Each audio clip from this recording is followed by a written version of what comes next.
TE, SK, Copenhagen, AA. Everybody can be out. The LCS have shown that any team can beat any team. Like, if you have a bad day in the best out of 3, it doesn't matter who you face from the LCS, you will lose. Basically, not being in LCS doesn't even enter my mind. There's no way we cannot be in second season split. Like, we have to be there, and I wouldn't think about it otherwise or plan otherwise. I think we will be excited and under pressure. We have to do everything to make it happen. If we go to relegation, I hope the community will stay behind us. We need everyone to be ready for it if it happens. We came into this season expecting to be number 1, if not number 2. We need to improve, and we need to win the playoffs. I always thought that AA will actually come back in the season. I know the players, they are very good, so I believe in them, yeah. We are friends with most of the team here. They are all really nice.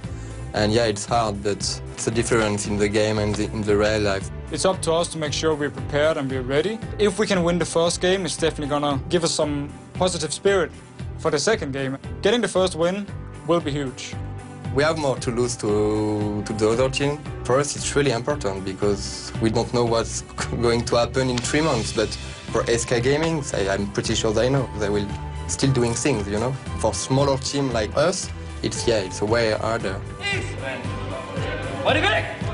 The pressure is just slowly building. Every time we take down a team like Fnatic or Gambit, the pressure just builds, and we get hype, and it adds up. You don't want to disappoint your fans. It does get to you sometimes, like you're letting them down, and you want to prove to them that you're still capable of being one of those top teams. But we have to prove ourselves in the playoffs. That's where it all counts, and if we need to make sure we stay in this split.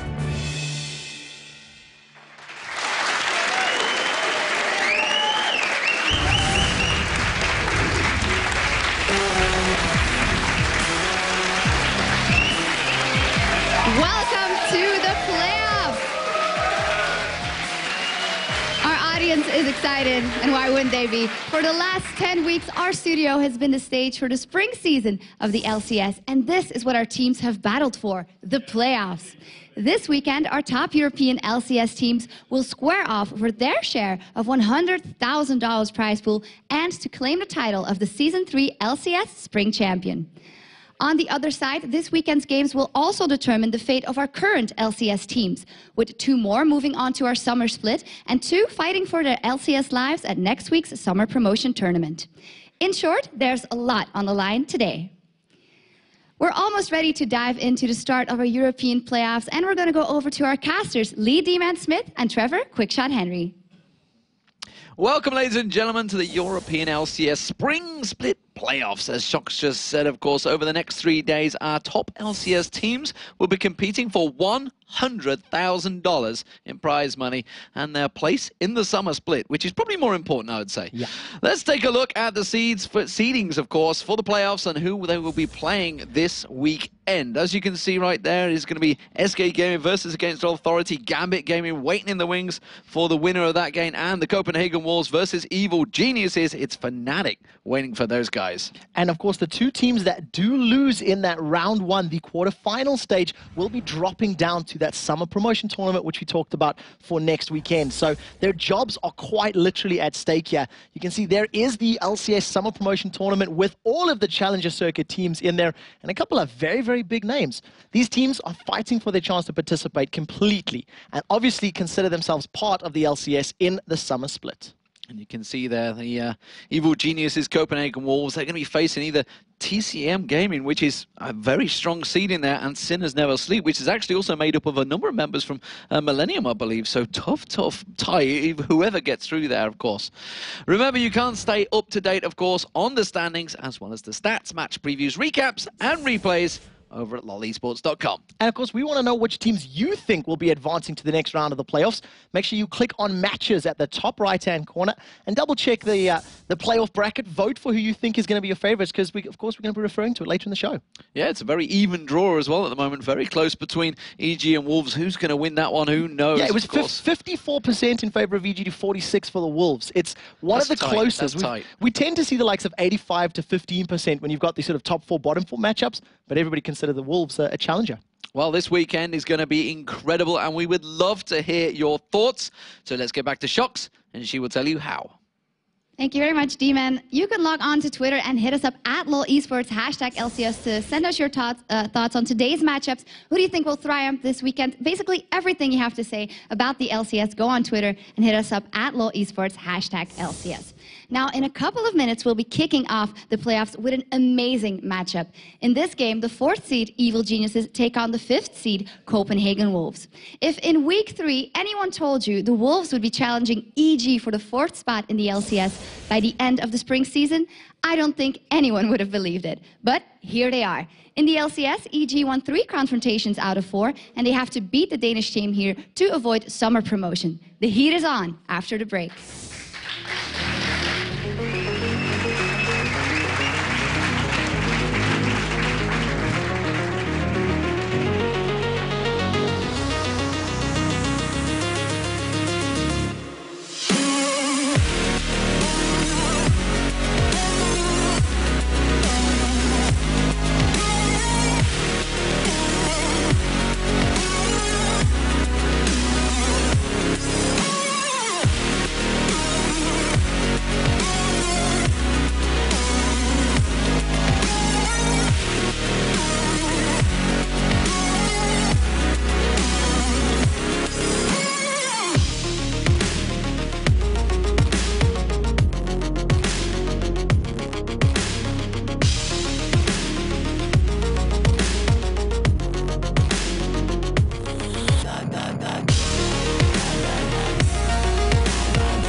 Welcome back, ladies and gentlemen. Before we start today's match, there is a new champion unlocked on the tournament realm, and that is, of course, Zac, the secret weapon. Zac is an ability-powered jungler who can initiate fights from a huge range. His elastic slingshot is the defining trait of Zac, and you can expect that immense range to play a factor in any game they selected for. And of course, in addition to his initiation abilities, Zac can also deal that percentage HP damage, which right now in League of Legends very important, and can knock up an entire team with his ultimate Let's Bounce. All of his abilities get wrapped up in that passive Cell division. With each cast of an ability, he loses flubbery chunks, which he can then pick up to restore his health back. And also, if he takes fatal damage, he'll split off into 4 of those flubbery chunks, which will slowly recombine.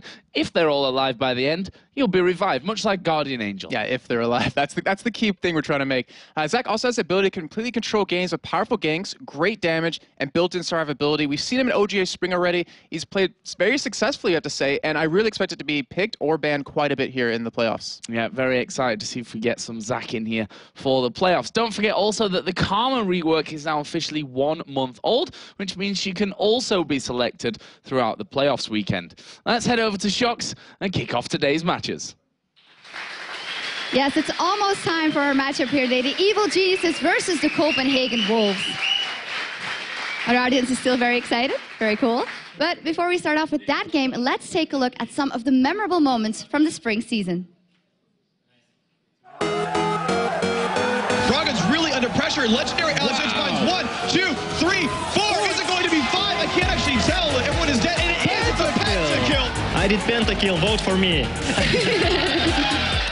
The highlights of the season for us, I would say, is winning against Gambit after a very bad streak against them. You're going to see the Cocoon left. Darius going to get dropped here. Everything's being thrown towards him. Have they got enough? Yes, they have. And now it's Diamond Procs being turned on towards, but the Nexus turrets are dropping. It is going to be SK Gaming. So my highlight will be the coming of Yod. I think he changed the team so much, and thanks to that we are still in LCS. Highlights. One highlight could be when we took down Fnatic the first time. Or when we took down EG. Here we go, Crepo goes in there. This could be the last fight. Svenskron goes into the middle. Barasalty goes down as well. Froggen uses the Zhonya's. Snoopy has to flash away. Will he survive? No, he won't. Bjergsen gets the kill. There's a laser coming in. It's a double kill for Bjergsen. Everybody went crazy and they were like doing that prey thing to us when we walked on stage. And yeah, so for me, the EG game in Lille. For me, like the biggest point, like the biggest highlight of this season was definitely also Lille. Lille was definitely awesome. It really means a lot to us for so many hundreds of people to come up. Yeah, so many nice people there. Even though like we had a lot of shaky results, we had a few confidence boosters against Fnatic and Gambit, showing that we were still relevant. Can he get the third? It doesn't matter because Froggen's backdoor and he's taken down 2 Nexus turrets. He's not going to be able to quite get this. Nexus surely to God. He can't get away to this one. He's going to get taken down. The minions are on the Nexus. He does go down, but the minions are going to take it. He's got it. I do not believe what Froggen just did. Yeah, thanks to everyone. Great stuff, and there's so much more to come. And for now, it is time to meet our teams. First up are the Evil Geniuses. On support, he plays a mean Thresh and is the only Belgian in the LCS. Give it up for Crepo.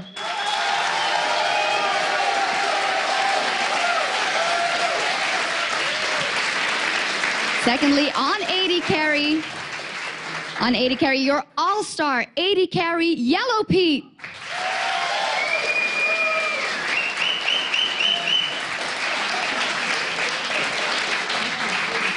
In the mid lane, his Anivia sends chills down every enemy's spine, Froggen.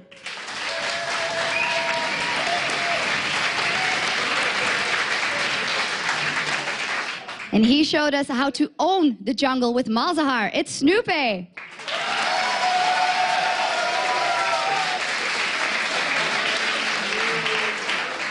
Finally, according to our all-star voters, one of the top 2 top laners in Europe, Wicked.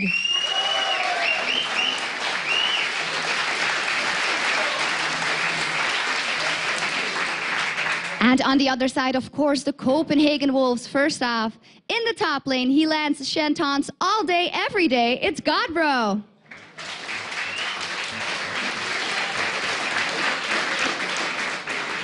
In the jungle, he's been making some crazy Jarvan plays the last couple of weeks. Svenskron.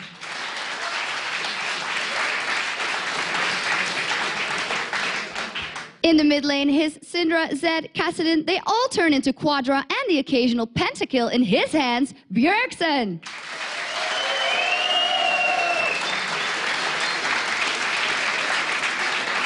And then manager turned support and supporting the test magnificently, it's the Fee Show.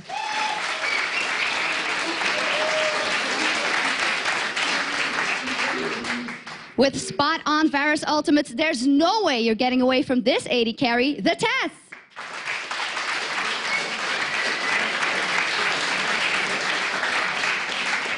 All right, we know the lineups. It's time for some action. So let's go over to our casters, Lee D-Man Smith and Trevor Quickshot Henry.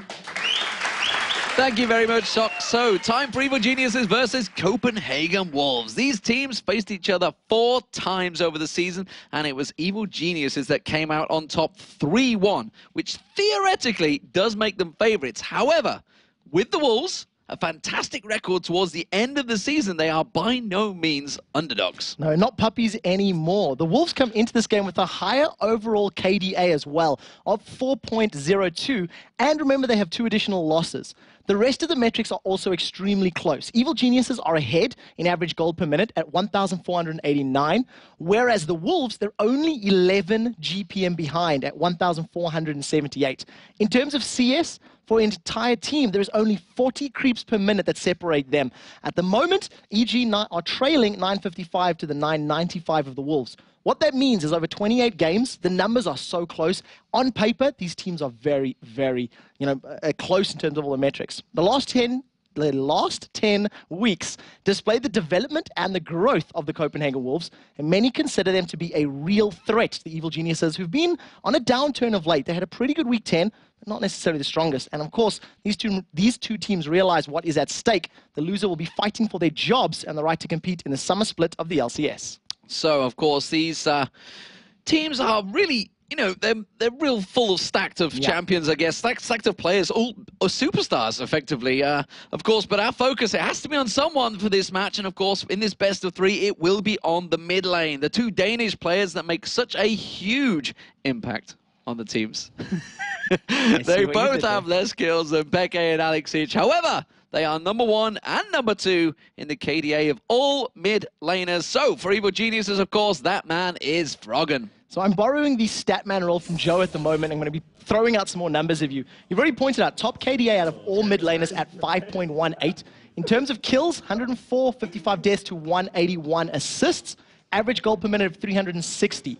In terms of statistics, champions that he's played throughout the season. Anivia, 7 times with 4 wins. Lux, 6 times with 3 wins. Twisted Fate, 5 times with 4 wins. But he's also played a number of other champions, which we haven't seen from anybody else. Cassiopeia, LeBlanc, Akali, even Malphite Jason Rise. So he's showing Rise the extra for a little bit. We've said this time and time again, he's one of the safest mid laners in the league. And compared to the top seeds in terms of Fnatic and Gambit, he's not playing as many assassins.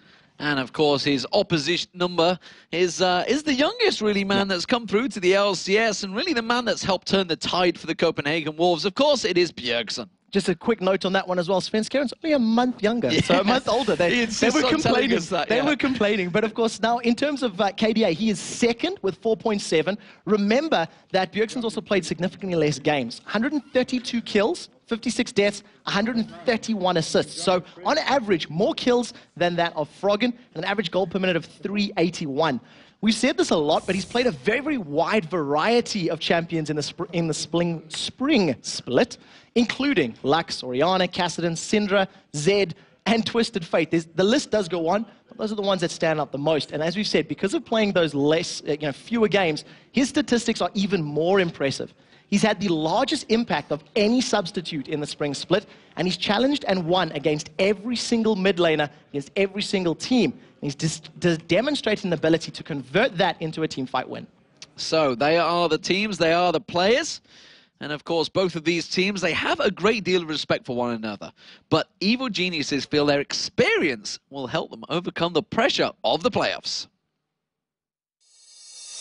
Looking at the results through the season, we end up being 3 against 1 against the Copenhagen Wolves. I honestly think it's complete 50-50 between us and them. Yes, it will be a very hard match, but we do have the better score against them already. We get the blue side advantage. I mean, they beat us today, yes, but we know exactly what we did wrong. And last time when we beat them, it was also a very close match, so it's 50-50. It'll be a tight match against a worthy opponent, but we feel confident going in there. EG has more to lose than we do. They've been around for long, they have a huge fan base, and they have a lot of pressure on them. We definitely have a lot of pressure on our shoulders, and we want to prove to them that we are still a top team. And we didn't become top 4 last year for no reason. Lil was definitely awesome, and the game against EG was amazing. Snoopy has to flash away. Will he survive? No, he won't. Bjergsen gets the kill. They're moving further in. Bjergsen gets in with a light finding. Yellow beats so below the barrier. The Wolves take down Evil Geniuses. In front of the huge crowd, and everybody went crazy. And in a best of 3, you can adapt your bans not only before the game, but in between the games as well, seeing what they're comfortable with, and just target ban that. EG is the lesser of 2 evils right now when it comes to EG and SK. I think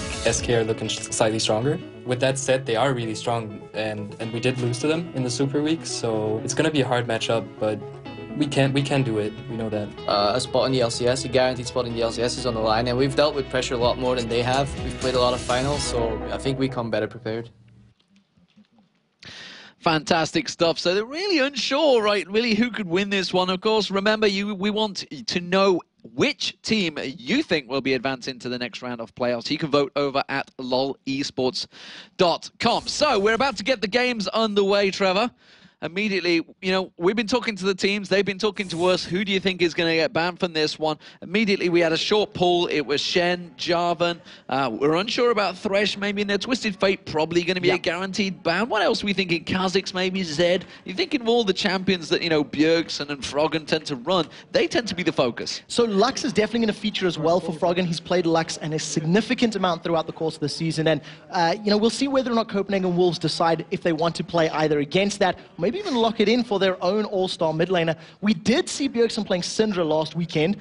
Not necessarily to the greatest effect against Evil Geniuses, but as you can see, we are into the bans. So you can see straight away Kha'Zix, Thresh, and Kassadin taken away. They do not want Kassadin played against them. We've already been told that one. Twisted Fate also has been banned out. So a lot of mid laners so far, as well as that support. Jarvan does get taken away. And the final one, are they going to let Shen available? So this is the question here. We know Wicked does like to run Shen, so if they let it go through, it may be first picture. But there's a number of other champions as well that we could consider. Like we said, Froggen on Lux is there. Varus is available. Now, Varus is the most played AD carry in the league. He's been picked 47 times out of the 112 games this split. So it's a very, very good pick. But it does mean they've handed Shen over to Godbro, and I would not be surprised to see that locked in. So we'll see if it does. Of course, it's over to the Copenhagen Wolves. Does mean Jarvan's taken away also from Svenskeren. He's been running a lot of Xin Zhao. Tends to be his fullback champion on that one. So we could see those two champions locked in. And Nasus. He also played Nasus a bit. But, you know, in terms of numbers, Xin Zhao is his second most played champion. And he's been playing Nasus a fair amount, especially during week 10.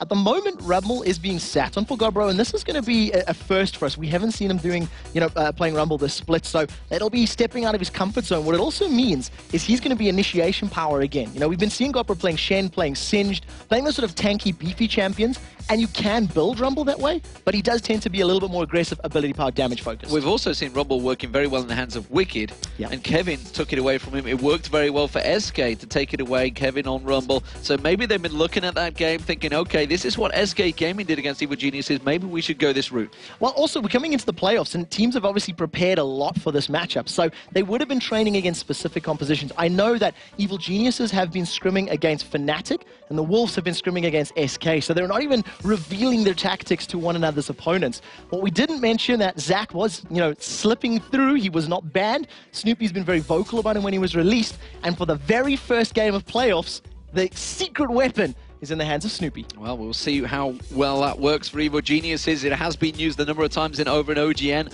already over the last few days. It was used just this morning, in fact, as well. So definitely a champion. Najin Sword, we're using that one. A champion that a lot of teams have been looking at. And of course, we kind of expected it to come through. We thought maybe it's going to have a pretty high pick rate. It's definitely a champion of choice. He's been out for a month, of course, over on live server, so everybody kind of knows the tricks that you can do with him now. Exactly, and when you think about his kit, the fact that he can jump, you know, that immense distance with his elastic slingshot means the wither from Nasus is going to have zero impact on him. He's just going to be able to hop away. In addition, when he throws his ultimate on, he actually reduces the effect of crowd control, which means that he can jump over the equalizer and reposition himself in team fights very, very well. So we'll see how the Copenhagen Wolves decide to react to this. I wouldn't be surprised if they've anticipated this. Whenever, we were talking about Zach in the week, everyone's like, Snoopy will play him, Snoopy will play him. And if the Wolves feel the same, they obviously would have prepared for this eventuality. We'll see how that counter works. Deficio, of course, looking like it's going to be Zyra for him, and the test on Ezreal, the champion really that they qualified with, both those support and AD carries. Of course, that could still be Bjergsen in the mid lane, but I'm expecting something different from him. The amount of, area of effect crowd control right now from the likes of Zyra, with Nasus in there, with Spurtfire, with Equalizer, and then on the other side as well, I think it's going to be Deficio and Zyra. He's played a fair amount of the split, and also the counter initiation that's going to offer. Once you see Leona going in there with Zac, you throw the ultimate in between the rest of the Evil Geniuses members, and you prevent them getting involved in the team fight. So I think this is their counter to that, gelatin jungler of Zac. Cho'Gath looked at here. If that Cho'Gath gets locked in, that would mean it's Zac in the top lane. I would be more inclined to think it would be Cho'Gath in the top lane in terms of survivability and sustain. He's not going to get bullied and pushed. He's not going to get bullied and pushed out by a Rumble. He's going to be able to use his passive, get mana, get health back. And Zac would have a more difficult time in terms of that matchup against somebody like Rumble. So that's where my instinct is right now. Anivia, 7 games played for Froggen, 4 victories, and a mere 14 KDA. So if he does pull out that KDA in this matchup, it's definitely going to help Evil Geniuses. So we'll see what the final choice is here. Of course, it's going to be against Anivia. What will Bjergsen do against that? Could he go deep? Would he go... He could go an AD carry, That works against Anivia very well. It's something we've seen teams doing before, pulling the Caitlyn out or something in that mid lane. Let's see what he does go with, though. What are you suspecting? What is your heart going with? Bearing in mind, there's a lot of champions taken away from him. He could, of course, go for that Syndra, which he's used a number of times before, but I'm not so sure about it. No, Syndra in this particular setup I don't think would work that well. It's going to be very difficult to insta-kill everybody, and you're not going to be able to burst Anivia twice. Once your ultimate is down, you're not going to get through it. If Ahri does get locked in, we've seen how well Xpeke can assassinate people. When you get at that DFG, an Abyssal, maybe a Death Cap, and you can really chunk through people very, very effectively. So we'll see how this pans out in the mid lane. The key is going to be the early game for Bjergsen. He's not going to. He's going to have to try and bully Anivia as best as possible. Well, it may be a new haircut for Froggen, but it's not a new champion. He's back on that Anivia, but the bird is indeed the word, and we're going to see how it works out for him. It worked out very, very well last time they let this one sneak through. Of course, that was against Gambit Gaming. They let it through. They thought they could deal with it. Backfired on them. Let's see if it backfires on the Copenhagen Wolves. Evil Geniuses, of course, they are the favourites, but only ever so slightly. You can get over to lolesports.com and vote, of course, who you think will win this game. It is definitely going to be a very tense one. And personally, I think this one could go all 3 matches. Definitely. And at the way it's sitting right now, Zac is in the hands of Wicked, so it does look like he wants to play him in the top lane. I want to see how he decides to itemize him and build him against a Rumble, because I do feel like that early pressure that Rumble is going to offer is definitely going to, make him play somewhat defensively. But remember that he does do percentage HP damage, so he's going to hit hard, even if he builds very beefy and very tanky. So it's going to be an exciting matchup, one that we have not seen at all in the LCS. Yeah, we're expecting that's basically double AP champions as well, both teams. So we're kind of back in Season 1.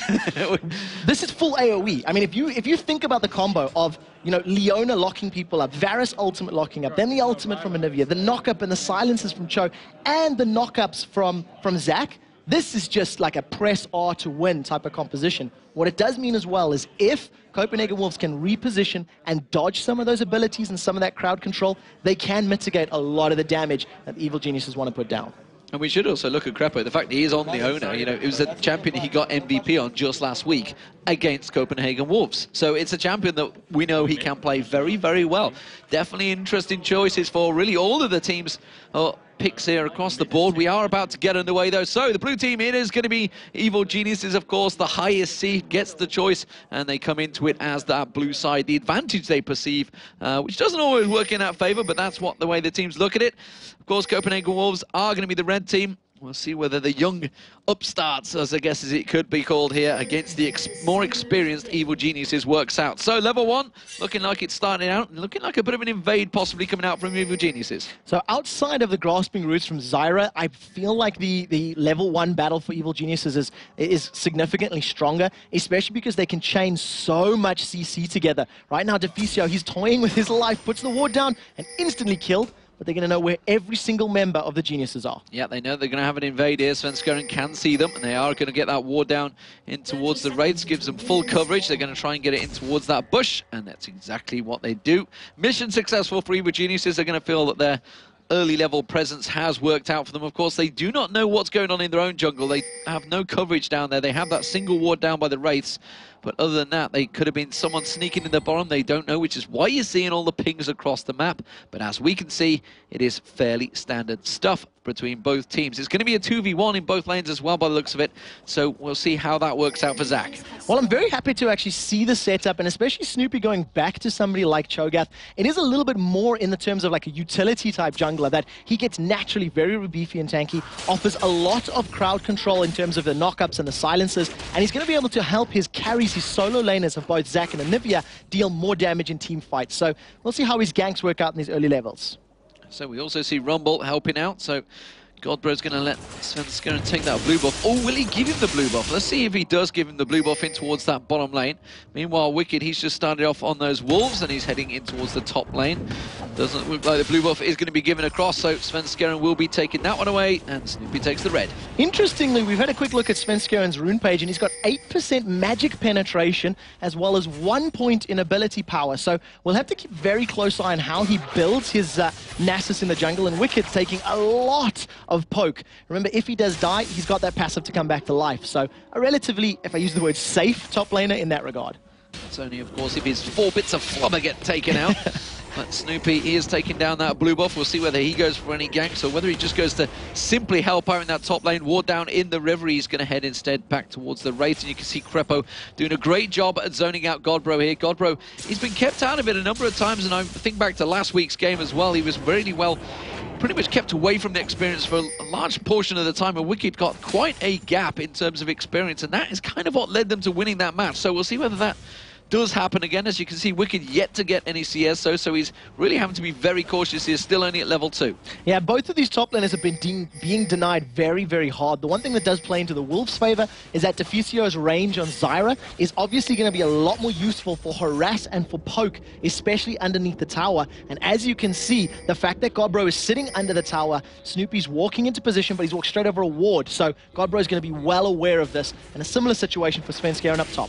Yeah, and already the fact that he has moved, he's looking towards that tri-bush, but you can see Snoopy's just trying to keep him at bay, and they're going to get some free work on them turrets. Svenskeren, of course, doing the identical thing, so both teams effectively going old school, as it were now. It's not so new anymore, this tactic. It's something that World Elite really developed way in towards Season 2, and pretty much everybody has mastered as well from then on. So it looks like it's going to be both turrets, top and bottom, going down to the AD carries. Yeah, a lot of CS being denied and, you know, taken away from these top laners, and both top laners have a great way to impact team fights even without items.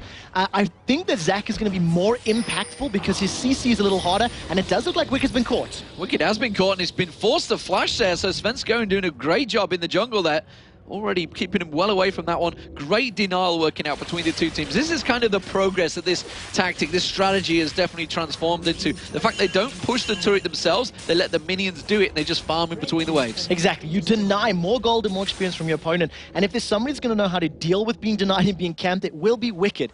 We've seen all throughout Season 2 the kill Wicked a million times strat and hope we can beat Evil Geniuses, or at the time CLG. So we'll see how he does, you know, come back into this game. The 5 minutes on the clock, only 3 CS, and I believe that was only from the Wolf camp. So this will be his first actual minion of the quarterfinals. But when that tactic was well developed, it was Evil Geniuses back then were CLG EU, the first team to really counter it properly, because they knew what World Elite were going to do in the OGN.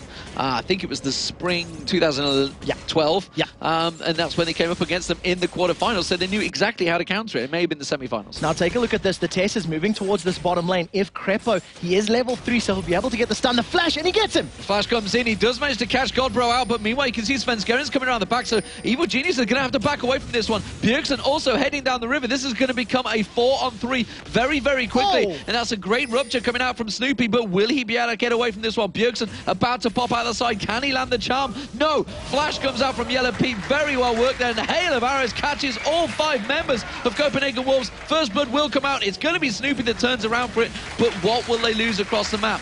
have Copenhagen Wolves thrown everything at this one. Let's look across the board. You can see in the mid lane, Froggen's pushing on, and, well, Wicked's getting a lot of free farm as well. Yeah, Wicked's going to be able to pull himself ahead, and very importantly as well, Godbro didn't even get an assist on that, so no bonus gold going into Rumble's hands, so he's going to be even further behind. The fact that First Blood was given to Bjergsen, though, of all of the Wolves players, probably sings very well for them, but well played by Snoopy. He at least pulled the attention away, stopped the members of Wolves from even considering a further dive. If Deficio had got his grasping roots up again and, caught one or two of them, they may have gotten more from that particular engagement. So well played to only lose one member.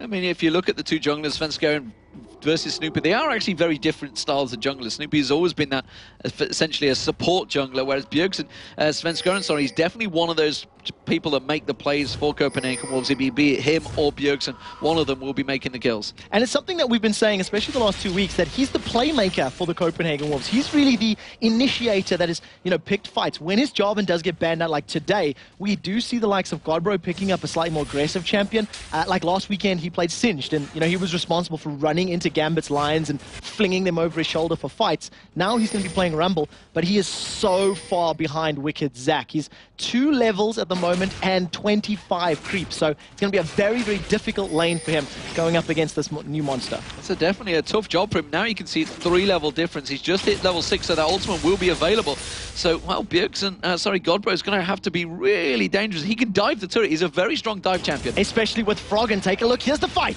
He does manage to get jumping straight in there. The elastic slingshot will land. He's going to let's bounce. He's going to try and get in towards it. Will he be able to finish him off, though? He can't catch on towards him. Froggen's holding up his ultimate. Will not land the stun, but one more shot will do it, and Froggen picks up the kill. It's 1-1. Took them on a nice little walk through the forest, but the attention and the distraction that he's pulled means the Copenhagen Wolves now have position and numbers on Dragon, so they are behind in gold right now, but once they secure this Drake, it will obviously play into their favor. You can see Crepo and Yellow Pete thinking about getting involved, but a 2 versus 3, or in that situation 2 versus 4, was never going to go well for you. We do, of course, see Snoopy moving up towards the top turret, so it looks like they want to try and pressure down and maybe take that turret. No, he was looking for red, and red buff is not available because, of course, we saw that Svenskeren did start off on the blue. So Wicked has an enormous advantage right now over Godbro. You can see it's level 7 to level 4. That's a problem. So what do? Did they leave him on the island in that top lane?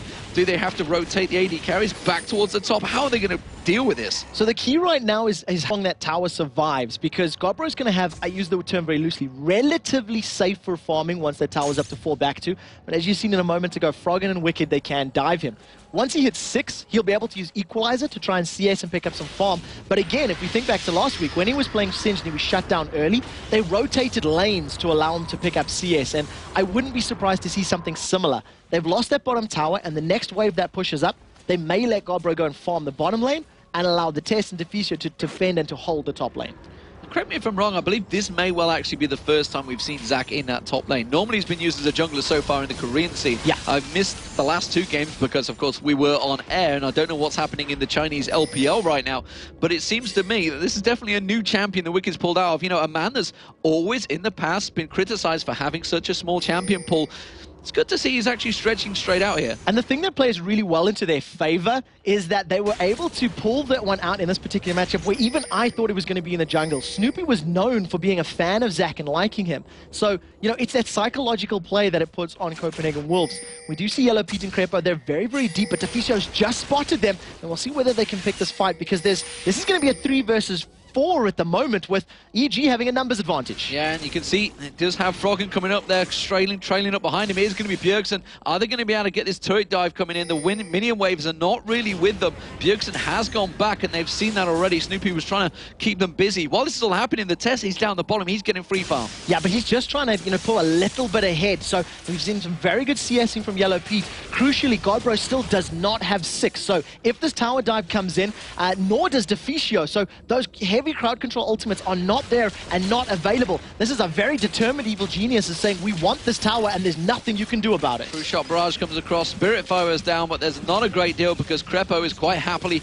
tanking that one up and will walk away. So 2-1 in turrets to Evil Geniuses. That's takes the gold lead. Just 300 gold towards them, of course, because Dragon was picked up by the Wolves.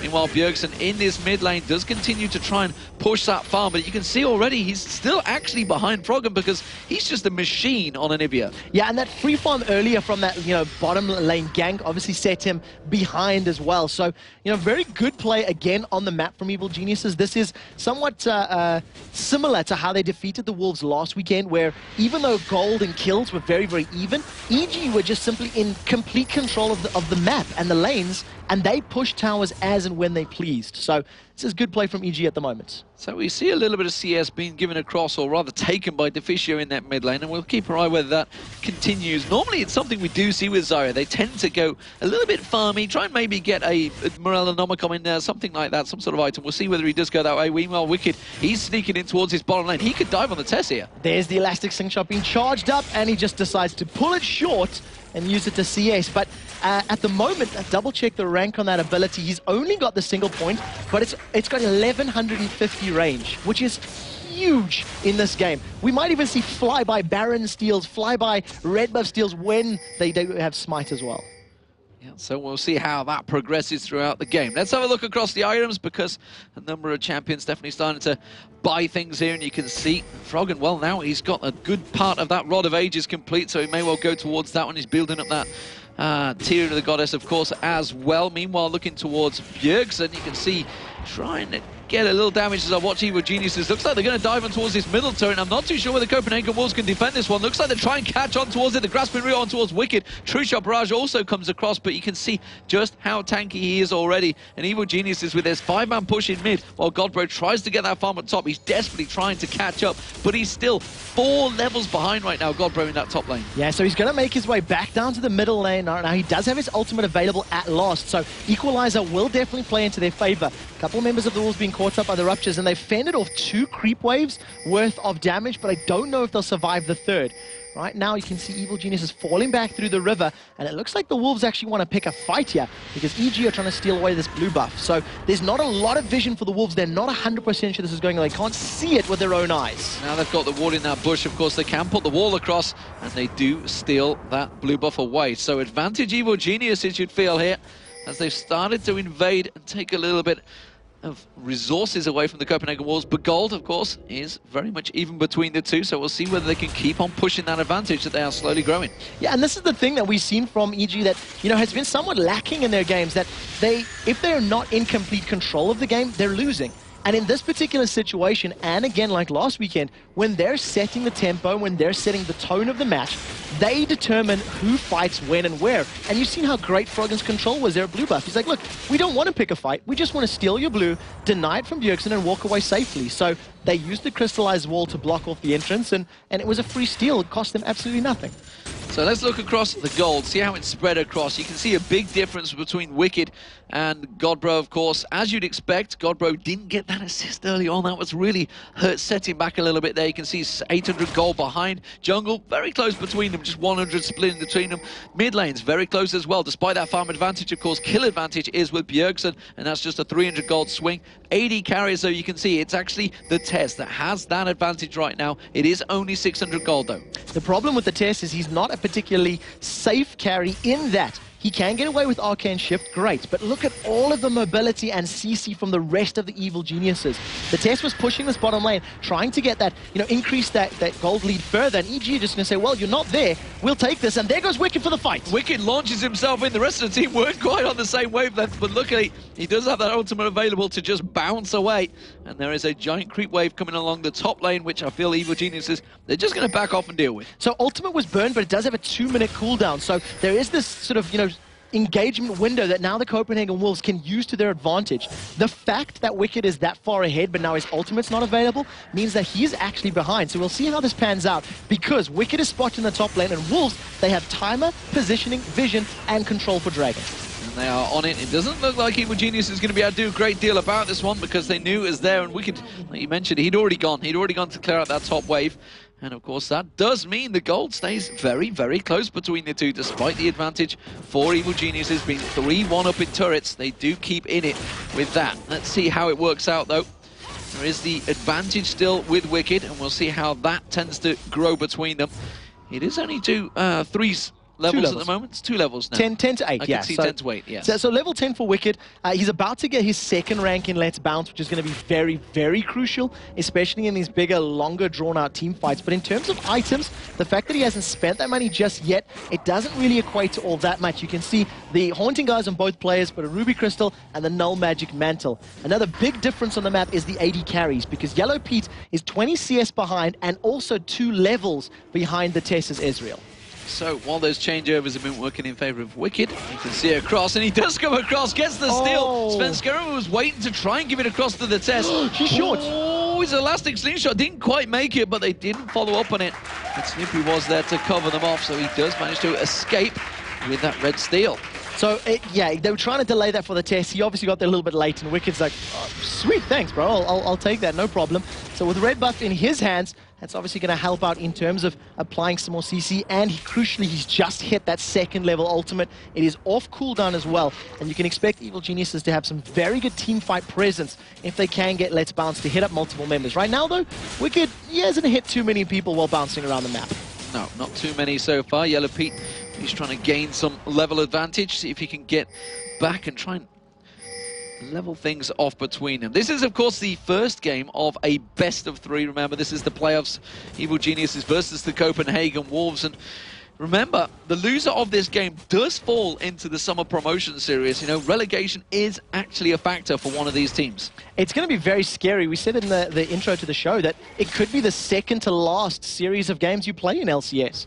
2 very, key items have been just completed for Evil Geniuses. First of all, the Spirit Visage for Wicked Zac. So every time he picks up those little blobs or chunks on the floor, he'll be regenerating even more hit points, as well as having the cooldown reduction of Magic Resist. And also, Boots of Swiftness plus Alacrity for Froggen. So he wants to be very, very mobile with that extra, movement speed, and obviously reducing the effect of slows from his opponents. Right now, EG, they're just sieging yet another tower. Yeah, and Godbro's not anywhere near this one, doesn't have teleport, isn't on his usual Shen, which was available throughout this whole match, and didn't choose to go towards it, but instead, and he's going to get Chain of Corruption caught on towards him. You can see the bouncing Wicked comes in and picks up the kill on the turret. I don't think he was expecting that one.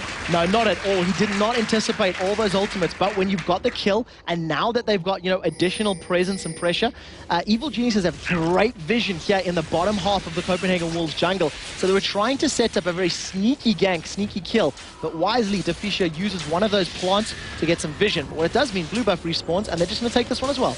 They shall take that one away. He gets stunned up. Froggen's waiting for someone to do a little bit more damage. So he's like, can I get it? Can I have it? Anyone? Just hit it. But instead, he does take it away. That's the second blue buff steal as well for Evil Geniuses. And remember, they took the red buff as well. So Copenhagen Wolves definitely hurting in the jungle right now, not being able to keep hold of their objectives.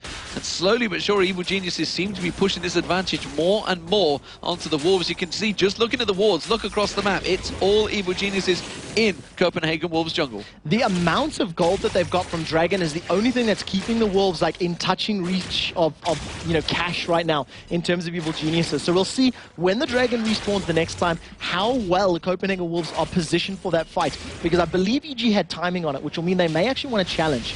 What it also means for EG is they can't get lulled into the sense of being way ahead in terms of gold. They are ahead, but not so far so that they can pick any fight unwarranted. So we'll see how these next team fights go, because we still haven't had a big engage at all. They've pretty much just been picking on Godbro.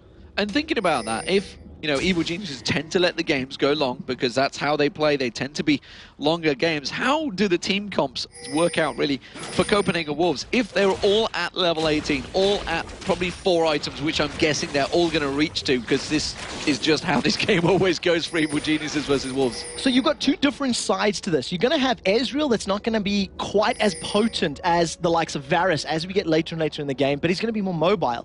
But one of the big things you're going to have is Deficio Zyra is going to become a legitimate damage threat as he builds up more items, which Krepo's Leona is never really going to have that same level of DPS impact.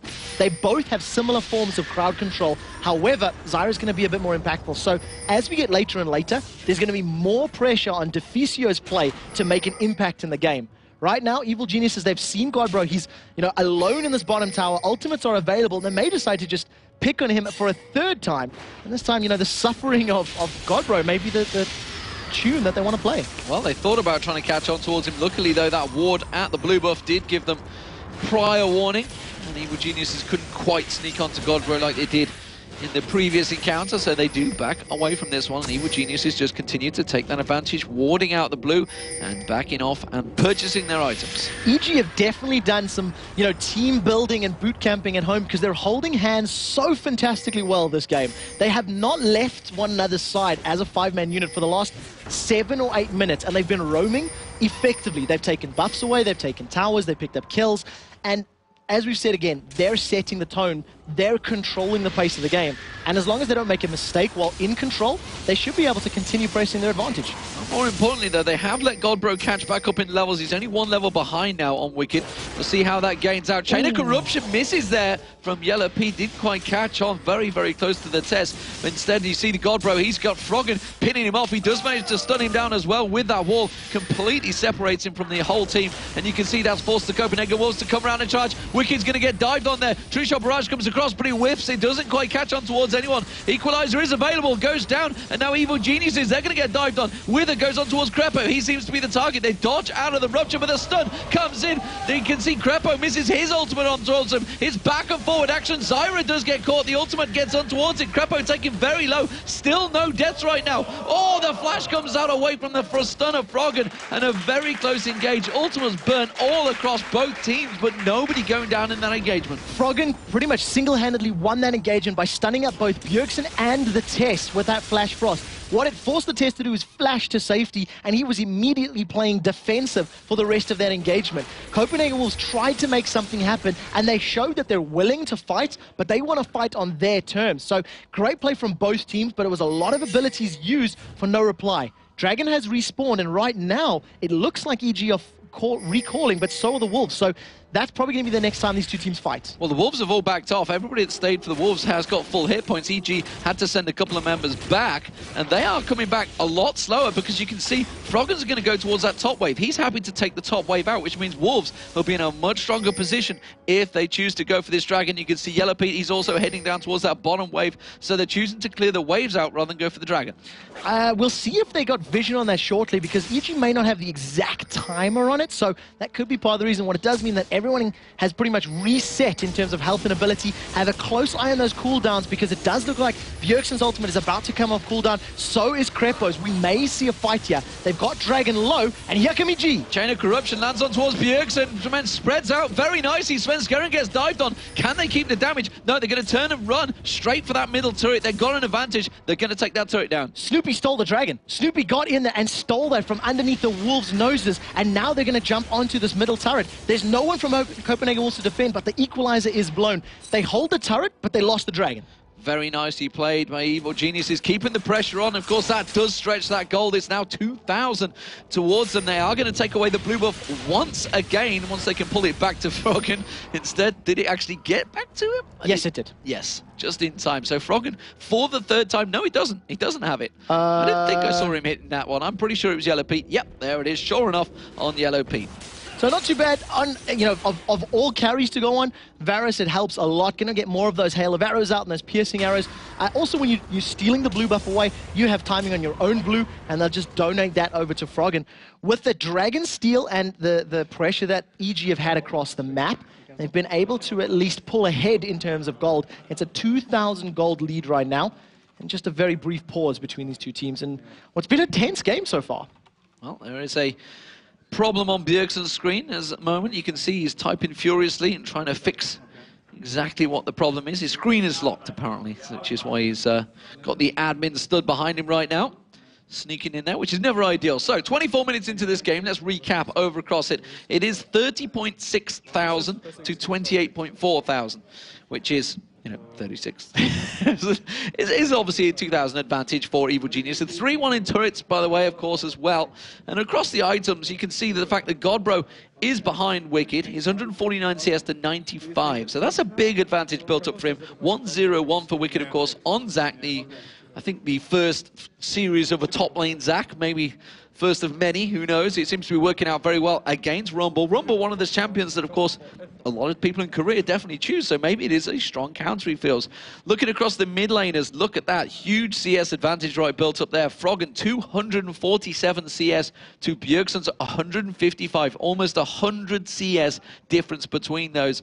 And that, well, we can't see, it does equate to nearly 2,000 gold between them as well. 8.6k to 6.7k. And well, that is a huge difference. Of course, AD carries right now, it is just, well, it's around about 400 gold between them. And actually, that is a bit of a problem now for Wolves, because it was the test that built up a big advantage. And you can see Yellow Point, he's actually caught back up in levels. He was 2 levels behind, but they are both back at level 12, and things are about to get back underway. It just means all of this roaming has hurt the Copenhagen Wolves more. The fact that Bjergsen hasn't been allowed to just stay in a lane and CS is obviously the reason that he's so far behind. It does mean it's not too bad in terms of team fights. He's not going to have the same amount of damage, obviously, but because he's playing Ahri, he's going to be mobile enough to avoid a lot of the abilities that can come down from Evil Geniuses. Like we've seen in that last big engagement, he was able to get to safety and use that ultimate of his to dash in and out of the engagement. So we are back in the game. The pause has ended. We are resuming. And we'll see how the next fight goes. The fact that Dragon was stolen from Snoopy means they now have perfect time and control of it, as well as vision, which is something EG are doing significantly better than the Wolves. Yeah, you can see, just look at the ward across the map. Very much a security net for Evil Geniuses. They have spy cameras all across the jungle as more wards go out there, and they're going to wait and see if they can actually steal someone away. Crepo's ready and waiting to see if he can stun anyone up that walks past here. He may well be able to catch a fish as well. See if anyone comes across. You can see Deficio, he wants to try and get a ward in towards that Baron pit, which they do have a ping ward in at the moment, so that's going to get spotted over the back there. Has got the Oracle himself, and is clearing it out, but the rest of EG, they'll start collapsing in towards him. So we'll see if he does get caught out. Wicked may have been able to use that slingshot of his to shoot himself into a team fight. Instead, EG are just going to continue roaming, looking for that engagement. Something that we see them doing really effectively is, of course, just they find somebody they can kill, and they kill him. They're not afraid to use their ultimates and use their abilities. But we do see, again, Deficio with a great usage of those little plant turrets, getting vision and just telling the rest of his team where his opponents are. We have a 5 versus 5 engagement in this top lane, and to be honest, it can go either way. Whoever gets locked up by the CC more is going to be taking a lot more damage. But Evil Geniuses, they've got positioning and putting free damage. That's a 4-man rupture. 4-man rupture. Also, we saw Froggen just the wall appear down the bottom of the corner of the screen. Of course, he was trying to push in towards it, but they do go straight back towards that mid lane. And Copenhagen Wolves, they're just having to react to everything Evil Genius do. They're really pushing them around the map right now. At the moment, the Wolves are too afraid to pick a fight, and they're playing so reactive that Evil Geniuses just have better positioning and better roaming. Every single time EG like, no, we don't want that one, we'll go here. No, we don't want that one, we'll go here. I expect the blue buff to come up relatively shortly, as well as it looks like they have stun Sven. They do manage to stun Sven Skeren there. A great wall once again. Froggen just separates the members of the team so well in Nivea. And if you actually look across really any other team across LCS, LPL, OGN, there's not really anyone else playing Anivia right now. It's still Froggen that's keeping it strong with that Anivia, despite the fact it was Rapid Star, one of his champions as well. We haven't seen it a great deal across the board, and he's just proving once again why Anivia is so strong. Look at the wall control. He just, yeah, the team's not going to get close to this one. They're going to try and dive it, but I don't feel this is a right move for Copenhagen Wolves. Chain of Corruption lands across there. Sven Skeren taking very low, but also you can see a couple of members from Evil Geniuses taken low from that one. Yellow Pete had to get away. Bjergsen does manage to take down Wicked. They can chase this one down. They will catch on towards Snoopy. It's a double kill for Bjergsen. Can they continue chasing? His ultimate's already been used though, so they could just push down the mid. Sven Skeren got out of there with a sliver of life. He took so much focus from EG, and it just allowed the rest of the Wolves to focus the targets. They got the 2 tankiest members of Evil Geniuses down. They managed to pick up the kills. That's a double for Bjergsen and their second turret of the game. So a good fight from Copenhagen Wolves. They also defended their turret, which is very key. And it was just a matter of landing all of the CC and EG focusing Sven as he was running away. They continued to try to kill him, and it just allowed the Wolves to, tear through the EG lineup. So we'll see how that balances things out. You can see it's just a minute away from that Dragon, so that is definitely going to be the next area of engagement for both these teams. They're going to stack themselves out and get ready to go for it. The top wave is being pushed in. Yellow Pete is going up there to try and deal with that one. So he's going to be having to make some moves across the map to try and get back in there. Deficio starting a fight with the Baron there with his little ashes, but that's obviously not going to take it down. And you can see both teams starting to position once again. They know the Dragon is due.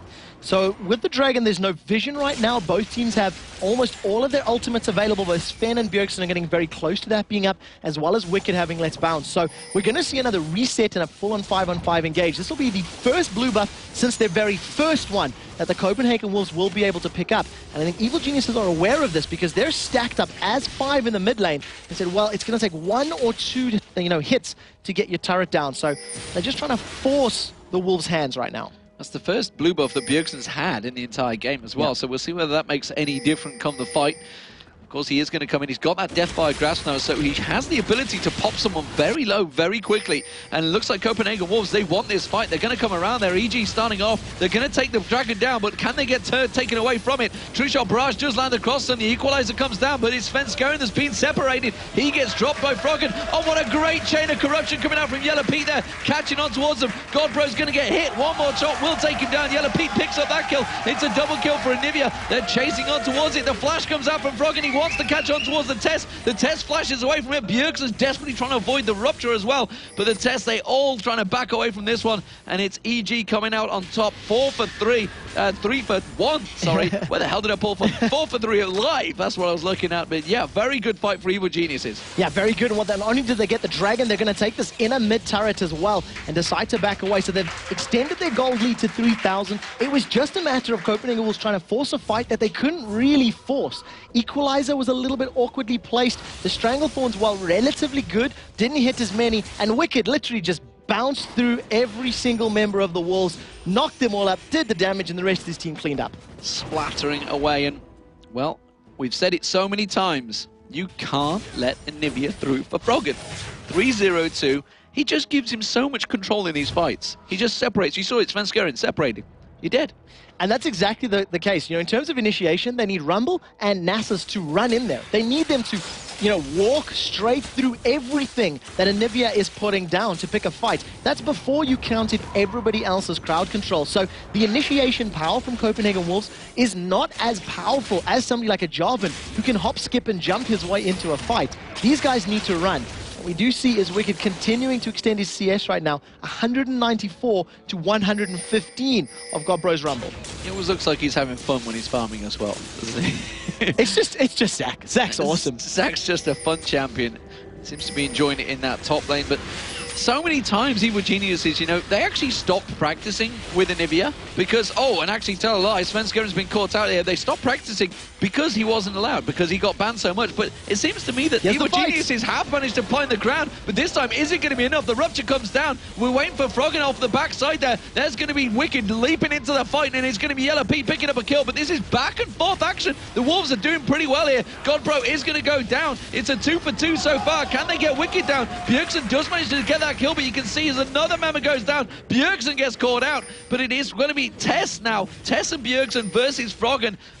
They're going to get away with it. So it was actually a very good engage from the Wolves. Froggen's still alive, hiding around the bushes here. If he stuns up the Tess is in trouble getting bursted, but there is vision there. So Tess is going to go to safety. The key to that fight was the fact that Bjergsen came around from below the members of EG and put everything he had onto Yellow Pete. He bursted Yellow Pete from 100 to 20% HP and allowed the Tess to close out that fight. And because the Tess has the Infinity Edge and the Blade of the Rune King completed, he could just clean up from, you know, behind the enemy lines because his opposite number was already dead. Talk about the battle of the mid lanes. 5-0-3 versus 4-0-2.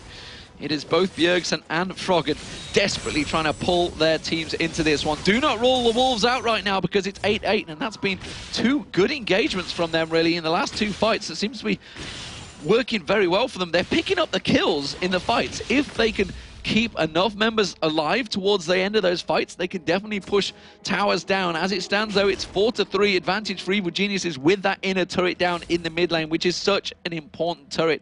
And that is really where the pressure keeps going on towards them. But just look at the Wolves. they were losing the red, they were losing the blue. They've not lost either for the last 10 minutes. They're keeping hold of everything in their own jungle, and they're starting to put the wards out across the map. They're strong enough to fight now. That's the key. For the first 20 minutes, they couldn't pick and engage because they've been shut down so badly early on. Now that they've been given the time to level up, to farm, to get a little bit more involved, they can defend their objectives. We do see a couple more item pickups. Rylai's Crystal Scepter for Godbro, Warmogs for Wicked Zac, and another pair of Boots of Swiftness coming down from Cho'Gath. So once again, the mobility as well as a reduction of slows. They really want to, deal with whatever AoE slows are coming out of the Copenhagen Wolves. The positioning for the EG right now is very aggressive. Couple of wards sitting next to one another. They're going to come in from behind. This is a mistake. They're going to rush. So they're going to lose the middle turret. They're going to try and come from behind them. So we'll see how this works out. EG have got a very good initiation team. Copenhagen Wolves were thinking about going for the turret. Now, neither team has vision on one another until this exact moment. As soon as the Wolves stepped into that river, they've walked past a pink ward, which Deficio has not spotted, which is crucial for them. And all of a sudden, Evil Genius is going to say, well, we'll take your blue buff, and then we'll go to the inner bottom turret. Both teams aren't 100% sure what to do because they aren't 100% sure where their opponents are. And they're thinking about it. Snoopy should be getting in and tanking this. He's got the Runic Bulwark on. He should have enough to tank it down before Copenhagen Wolves get very close to this one, and that's exactly what they're going to do. And it's actually Crepo that does tank it out. So, another turret goes down for Evil Geniuses, making it 5-3. Very much a little tactical game going back and forth. They didn't really know who was where, and that's simply a case of Wolves not having the wards in any of the jungle, whereas EG, they've got wards everywhere. Wolves have been slacking as far as vision's concerned for this game, and I think they're feeling the pressure of the gold deficit from early on. They haven't been investing in as much sight that they really need to be, and if they had had better vision, they could have picked up the mid-inner turret because, EG simply were way out of position at that particular moment. So another key thing is to note that they have lost yet another blue buff. So obviously advantage now in favor of Froggen as far as that's concerned. And this time, that massive wave of creeps in the top lane is picked up by Yellow Pete. And there's 11 seconds on the Dragon, and Copenhagen Wolves very much ready for this one. Yellow Pete starting to run back across here. Not too sure if they want to go for it. They're trying to clear all those wards out, and there's a hell of a lot of them, and that's actually bought EG enough time to get back across there. You can see Yellow Pete is some distance away from the map, and they're not going to engage for it just yet. EG were also positioning for Baron, so if the Copenhagen Wolves had gone for Dragon, they may have considered, and if you look at all the pink wards in and around Baron, EG are well aware that they've got the vision advantage. Right now, Svensko is walking into 5. He's going straight in, he's going to get stunned up, and he may well be in all sorts of trouble, but you can see the Zyra ultimate. Oh, Crepo actually went diving straight in towards that, nearly got himself completely separated off by Froggen's own wall. Everybody disengaging. Our Copenhagen Wolves feeling confident here. Chain of Corruption's already been fired off. They could try and chase it. They have got that ward advantage vision just there, and you can see they are trying to back away. Svensko can't back away in a mid lane like that. Equalizer is still available as well, so if they decide to pick a fight, that's going to be very key. Well played by Deficio to save his teammates and prevent that fight going south, because he completely zoned every single member of Evil Geniuses. What we also seen was Wicked using that slingshot to jump in, and then immediately going, oh no, wait, and flashing out. But they've got Froggen. They've caught him out, and actually Froggen's been taken very low, but remember, he's got that egg, uses the Seraphs to just defend himself off there, but the Wolves are going to chase in this one. Bjergsen using that ultimate out there. He tries to come back in, and it's simply Froggen trying to go defensive duty now. They haven't taken the Dragon down. The Tessie's continuing the aggression, and they've forced Evil Geniuses away from the Dragon. Brute forced it away, and like we said, that Equalizer was so important there. It shut straight down the middle of the river. It zoned out members of EG, it dealt damage, and more importantly, the Rylai's as well as the built-in slow, it controlled it. What it signals now, Wolves are thinking about Baron. They're rushing up as 5. They have an Oracles to clear out wards, and the members of EG are coming back quickly, so they're not going to rush it. It's too risky a play. Yeah, as soon as they saw that ward, they were like, no, we can't do this, guys. We are two dangerous positions. And the Wolves, they do check out, though, and clear out every little ward that was in there that Evil Geniuses had. So that security grid that Evil Geniuses had laid down needs to be reset. And it doesn't look like there's too many wards to be able to do that with. There's certainly no pink wards from Evil Geniuses, but they're around the Baron. And look at this cheeky ward in the Barret pit there from Copenhagen Wolves. They can see every single member of EG. We're going to have to wait for Crepo to get in there and actually sweep the Baron pit. But because they're afraid to start it until they know where their opponents are, it does mean the Wolves are going to be in place to challenge. Snoopy is going to move up here, and both Deficio and the Tess, why is he going to back away at the right time? But if they take too long to get back to this pit, EG can chunk that down quickly. Percentage HP on Zac, percentage HP on Varus, they can kill Baron very, very quickly. They're waiting to see if they can try and steal someone away there, EG. Trying to be tactically defensive, but unfortunately for them, the Wolves had backed away. They'd already got them wards in. And Wisely, Deficio didn't go looking for trouble. So EG do show themselves. There's a big creep wave along that bottom that's going to be pushing in towards the turret. Yellow Pete's heading down there to deal with that one. This may buy a lot of time for the Wolves here. Now, the Wolves, if they decided to go for Baron, it would take them a little bit longer, as they don't have that, percentage HP damage right now. And as soon as Yellow Pete is noticed on the minimap right now, they may decide to rush it. You can see the pings and the positioning. What are they going to do instead? They may just want to try get some vision control. Yeah, and they can't shove too hard because the fact that Froggen is in there on Anivia, they do get the wards in towards a deeper position. Crepo saw them going down. He has got that Oracle, so the rest of Evil Genius is going to try and get in and sweep it. We have seen this Baron dance before, ladies and gentlemen, many, many times, and often it's Evil Geniuses that are involved. And they said to me before, are you ready? This is going to be a long one. And I don't think they were lying. Well, this is great. This is the first game of a possible 3, and it has already been this tense and this exciting. Evil Geniuses, they've stacked up as 5. They've barreled down this middle lane. They're on their inhib turret, and as they're about to just, try force it in, well, we don't know where everybody else is. We're not sure. We don't want to get jumped on from the side, which is what cost them the fight near the red buff, and instead, wisely, they back away. The fact that Crepo's cleared all the wards means they're 100% sure that they haven't been spotted, and that plays into their favor. Yeah, something we need to note is just how close these two teams are right now.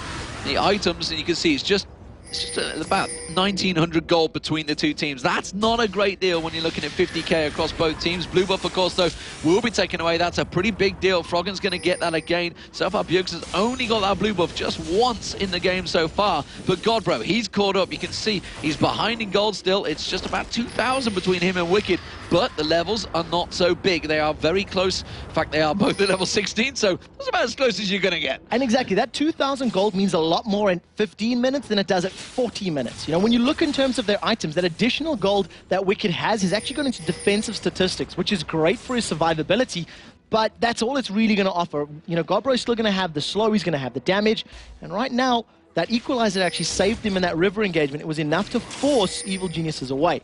Deficio has that Oracle's Elixir on. He's clearing out wards as well. In terms of items, he has 2 GP10s in his favor. If you look at his position as well as that as Crepo, he's got that Philostone and KG's lucky pick, which means he's going to become exponentially more powerful the longer this game goes. He's already 3,000 gold ahead, and that's immediately going to start paying dividends once he builds some more ability power items. Baron Dance has re-begun once again, and Froggen actually with the oracles of his own. So got that extra money, got practically a 6-item build. Why not give your team that additional pink eye to clear the map? Yeah, meanwhile, there's also Zonya's Hourglass coming out for Bjergs, and if he can catch that, he is around about 3,000 gold down on Froggen now, because just look at the farm. He's closing in on 400 farm already, despite the fact they've been roaming so much. In fact, it's nearly 4,000 gold, 3,500 gold ahead. That is a big difference, despite the fact it's 503 and 402 for both him and Bjergs. And Bjergsen, of course, can't farm anywhere near as quick as Anivia can, certainly not when Froggen's on him. He is definitely keeping them in there, though. Hasn't been caught out yet. And once that Zonya's Hourglass goes on, I feel he's going to be a lot more aggressive in the next fight. Yeah, he's going to have the ability to just dash in there and obviously give himself that couple of seconds of invulnerability. Once again, we see EG trying this tactic of, pitching their tents, roasting some marshmallows, and just waiting for a little wolf to stroll into their camp before they can slay him down. But at the moment, Wolves have done well to mitigate it. They haven't actually wandered or face-checked the bush. And the one time that they did, Deficio actually saved Svenskar, and it was around this exact position. And we see both teams again setting up. This match rests on a knife edge right now because either team have the ability to win fights. You see Wicked just being slowed up but taking no damage there from Rumble at all. Yeah, those harpoons didn't do a great deal, considering he's got a Rider's Staff on as well as a Leandris. That just did nothing. He's just so defensive towards that magic damage, as you would expect when there's 2 AP champions up against you. Svenskar, and he's in that ward. Got dangerous play. Got to be so careful. Yeah, again, we see Deficio with the little seedling, gonna maybe turn that into a plant, get some vision. But we do see those Copenhagen Wolves. They're rushing this mid lane. They might go for the tower. There's no minions to back them up yet. But look at the positioning for Wicked. He's going to use the slingshot to come in from the side. This might be a fight. He's going to see if they can force him away. It's actually been separated though.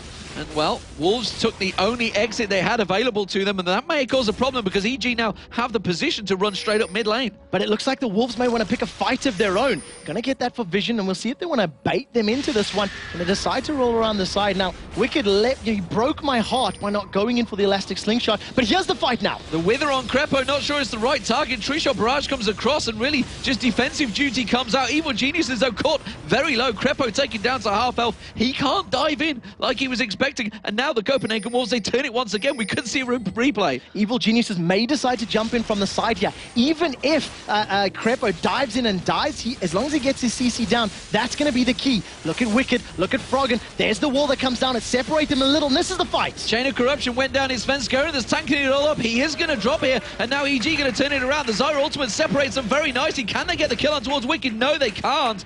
And it's going to be a 1-for-0 right now. And I don't think Copenhagen Wolves can chase this, but they got the inner turret, and they're going to back away happy. We'll see if they want to maybe go for Baron. They've got some damage down. They may need Nasus to actually pick that one up. Instead, they'll back away.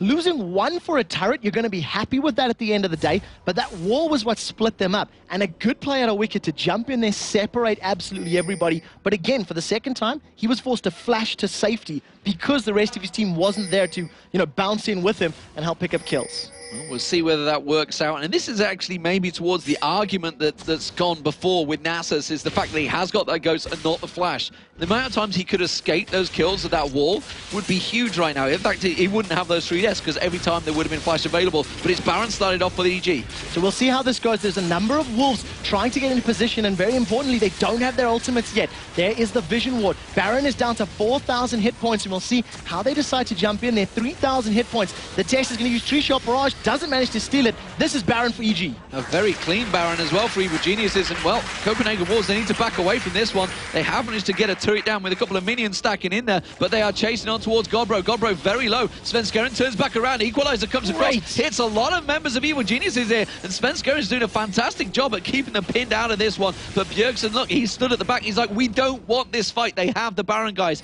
Back away. Let them have it. We got a 4-minute period where we just need to defend. Bjergsen got forced out of that fight very early as well. Crepo blew his solar flare down towards the river, and Bjergsen needed to pop his ultimate to avoid getting stun locked and burst down by Froggen's Anivia. We do see a little bit of damage going on to the test, but he's got that arcane shift to get to safety. A Baroned up Evil Geniuses are putting pressure on this mid lane, while the minions for the Wolves are applying pressure on the bottom lane. Yeah, there's a big stack down there, but you can see there's a spawn of minions as well. Should be enough to keep them away. The question is, can the Wolves keep them off this inhibitor turret? That's what they need to defend, and they're going to defend it with all of their might. Godbro is returning. Equalizer will be back up in around about 20 seconds time. You can see him coming back in, zooming back in there. Yellow Pete has been caught out. A lot of damage going down on him there, but you can see it's going to be Deficio that was caught out. Does manage to shoot the plant off. Fantastic action. You can see Wicked jumping straight in on towards the test. They are going to get the inhibitor turret. Can they force on the inhib? I don't think there's a great deal the Wolves can do about this one now. They're just really posturing off the side. There's nothing they can do. It's going to be EG walking away with an inhibitor. Ultimates have just become available, and if the Equalizer was available for that fight, they could have killed Yellow Pete. They could have saved the turret. Instead, they blew it in the team fight earlier around the red buff, and that cost them. A small misstep from Deficio means he gets caught up by Froggen's stun and chunked down, and another blue buff is taken away. Correct me if I'm wrong, but I think the Wolves have only had 2 out of every single blue buff that has spawned in 47 minutes. Evil Geniuses, the last time that we've seen that kind of play was when SK did it to them at Gamescom last year, when they lost every single blue buff. Worked out very well for them in that game. What are Copenhagen Wolves going to do to pull them back into this one? Baron has 2 minutes still left on it, so they can't push in towards Evil Geniuses. They need to try and clear out their jungle as much as humanly possible. Super Minions now going to be coming down that mid lane, of course, with that inhibitor down, and it's defensive duties for Copenhagen Wolves right now. They do still have it in them to counter on towards them. We've seen it, very close fights. It's still only 10-8 in kills and 3,000 gold between them. So it's by no stretch of the imagination Evil Geniuses to win right now. Now, in terms of the itemization, you can see the gold numbers are quite close. But in terms of the items here, something that we see Evil Geniuses doing more than any other team is buying these Boots of Swiftness. And, I had a bit of a discussion to Crepo about it, and he feels that slows are more impactful than stuns in this particular game. If you're stunned, you're locked up, but you can avoid a stun. You know when it's coming, so to speak. But in a team fight, when you can't run around, it makes life difficult. So So we'll see right now as the Wolves have got pretty good positioning on this bottom lane. They've stacked up as 5, but I think with mostly some movement speed, it does look like EG should be in time to defend this bottom lane. Not showing themselves, not showing themselves. I don't know whether they walked over that ward that was in the brush by the Wraiths. Bjergsen, of course, does show himself down there, and the whole 5 members of Evil Geniuses all back the second they saw that. We've seen this mistake before, we are not going to make it again. Immediately the pings go down. They're thinking about it, you know. The Wolves are thinking about this. And if they can lock up members of EG, they can actually kill them. The key is just to make sure they focused on Yellow Pete very, very quickly. They've got positioning now on EG, and they're fairly tanky, so we'll see if they're just going to decide to recall and defend, as opposed to try and, you know, be cheeky and steal an inhib. They don't have the kind of champions that are sort of famed for backdooring.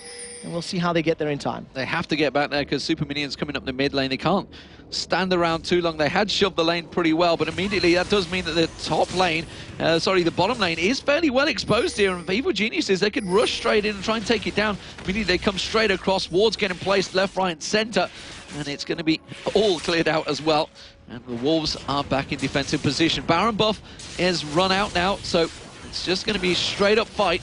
Can they catch them out? A great wall there from Froggen, making the test forced to use that arcane shift. Now, Super Minions are not inside the base yet, and there's the equalizer down from Godbro. Svenskaren's run in. They're going for it. They just managed to get the Wither down. Wicked seems to be the target, but look at that. He's absolutely destroyed. Yellow Pete getting the damage down on towards him. Zyra ultimate getting straight across, though. You can see the wall comes across. Everybody separates. Bjergsen nearly taking down Froggen. Froggen gets away from that one. Oh, and that's just absolutely exploded the test there. Catching straight on Yellow Pete, coming back into the fight. Fantastic positioning from Yellow Pete there for that double kill. That's going to be the inhibitor turret and the inhibitor going down. Evil Genius is turning it back around just as they were losing the fight. Look at the hit points on Froggen. Look at the hit points on Crepo, on Yellow Pete, but they have managed to claw the way back into it. Very nice. Copenhagen Wolves thought they could beat them away from it, but it doesn't look like it's going to be the case. The Nexus turret's going down. The Nexus will drop, and it is the first game of the best of 3 quarterfinals here, going to Evil Geniuses over the Copenhagen Wolves.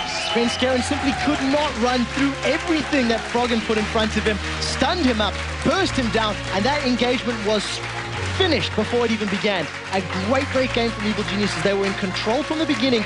They made the plays, and they picked up the win. Well, a 6-0-7 for Froggen on his new haircut. It seems to work out for him yet again. Anivia get through, and Evil Geniuses pick up a win. We're going to get over to the analysis desk to take us through that match, the first of potentially 3. And, well, it's going to be Joe Miller and Jason Kaplan to take you through it. Thanks a lot, guys. So, Jason, Froggen gets Anivia. We've seen this season so far that he's not had the most successful of times of it, but we were talking about this during the game, that it's still Anivia and it's still Froggen. Yeah, you heard Quickshot mention earlier, he had 7 games total on Anivia, 4 wins on it, now 8-5, so he has that positive record still held on to, but why do you keep giving it to him? I mean, every wall they'd put down except one, which we'll show you in a replay, was just always like perfect. It was always calculated, and because of that, they're always able to capitalize off it. This is like the standard comp they used to run with the Anivia Cho'Gath. You wall them off, you silence them so they can't flash away, and then you just kill them. And it happened time and time again. So let's talk a little bit about Zach, because we've seen him here making his first appearance in our first game this week. The first time, of course, that he's been unlocked on the tournament realm. What do you think to it? I mean, Wicked had a great start in terms of farming, out-farmed Godbro for pretty much the entirety of that match there. I wasn't heavily convinced of it. I mean, it did well. It did. It worked. It did its job. But I wasn't like, oh, wow, this is amazing. This might be overpowered kind of thing, at least in the top lane. Like, it worked well in the team fights. It was able to, you know, really disrupt them quite well. But the problem was they're against a very mobile team with Ezreal, with Ahri. And then you also had the equalizer to slow you down. So that was that kind of take on it. I think it might be a little bit more impactful in the jungle because you can create so many gank opportunities with it. But Wicked didn't do too bad on it, I have to say. Well, let's get into our replays, and we've got 2 for you today, and we can kick off our first one. Yeah, so I'm going to show this first replay. It's about 29 minutes in, but I'm trying to just show you how the fights really develop. I was trying to think of how to say it. How the fights develop with a Froggen wall landing perfectly and a Froggen wall not landing perfectly. The whole point of an Anivia is you bait the wall out, and then you engage after the wall goes down, because then he has nothing to stop you from getting to him. So let's get the replay on your screen. It's 2-3, and this will eventually be a 1-for-3 trade for Evil Geniuses as they pick up the Dragon as well. But you know, this is why it's just so deadly. As we're going to see here, Svenskaren, he's going to get caught by the wall. He already takes a chunk of damage from Froggen, and he gets caught, like, all by himself. Like, how can you escape that? As you see, he tries to run to one side. He's like, oh, crap, I'm screwed, trying to run back in, and he just gets blown up right away. And because of that, because of them losing their front line, EG is able to pick up these kills very quickly. And the next replay we're going to show you, which I have to get set up really quickly, is just the opposite to that, which was an amazing engage we saw at the red buff. One thing we have to mention there as well, the equalizers from Godbro were very much hit and miss throughout this game. We saw a couple of brilliant ones. That fight up there by the red buff in the jungle, for example, was, you know, on point. He caught 3 of them in that one. The position that he used in that last dragon fight there, they simply just sat back and waited for it. We could, of course, just dive straight over the top with Zach, no problem for him. Well, that's the thing. Like, if a nice equalizer landed, Wolves had a really good chance of winning the fight. In the replay we're going to show in a second, it did land perfectly. And EG knows that. It's just kind of just back away, let that finally disappear, then we can finally engage, because the damage that it can do is just ridiculous. So this next replay we have for you, just to show you the counter to what we saw earlier when a wall doesn't work out well. It's about 31 minutes in, and it's a fight around the blue buff for the Wolves, and we are going to see a nice engage. So let's get the replay on your screen and just show you how it kind of develops, because we talked about Godbro's ultimate and the equalizer and just how strong it can be. And you even had Quickshot mentioned during the cast that Bjergsen, he's over here, he's going to come in from the backside against the against EG and create a nice opportunity for them to pick up these 4 kills, 4-3 deaths. So you see the wall, he uses it, and Svenskar just tries to bait it out, just tries to wait for it to finish. And once it's down, they're like, you know what, we probably can win this fight. So they turn, they start to go in, and then you see the perfect equalizer. Look at that equalizer just across the 3 members of Evil Geniuses right there. And it does so much damage to them because of that change, because of that dot over time. And they're able to pick up these kills so easily here.